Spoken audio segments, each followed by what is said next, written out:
আমার 13,00,000 টাকার মাল ভাই বসতেছে ভাই। আমার 13,00,000 টাকার মাল ভাই পয়সা দিতেছে ভাই। 1,50,000 টাকার তরমুজ কিনছি, 1,50,000 টাকার তরমুজ দোকানে নামাইছি।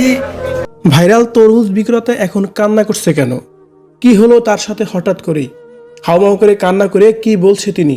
ভিউয়ার্স, এ বিষয়ে জানতে সম্পূর্ণ ভিডিওটি দেখে সঙ্গেই থাকুন। বিক্রি করতে পারতেছি না ভাই, আমি কিভাবে চলবো ভাই?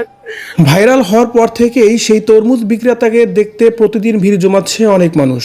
ফলে নতুন এক বিড়ম্বনার মুখে পড়েছেন ভাইরাল সেই তরমুজ বিক্রেতা।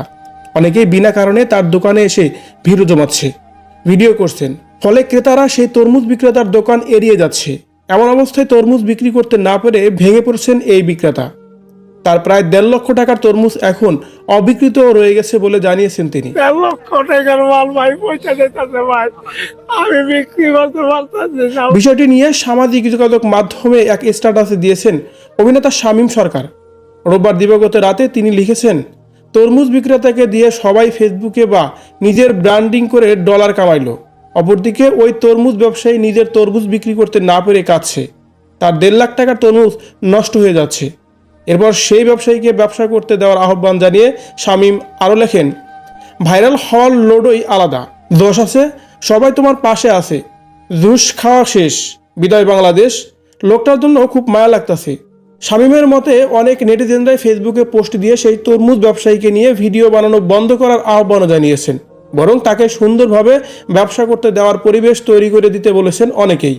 বিষয়গুলো নিয়ে ইতিমধ্যে বেশ কয়েকটি প্রতিষ্ঠান ও ভাইরাল তরমুজ বিক্রেতার পাশে দাঁড়ানোর ঘোষণাও দিয়েছে।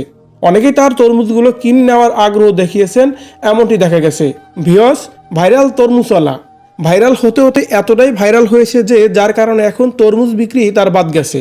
শুধু সারাদিন ভিডিও করতে দিন যায় সাংবাদিক এবং কি ইউটিউবার ব্লগারদের ভিডিও করতে। আর সেই তরমুজওয়ালাই এখন কান্না করছে।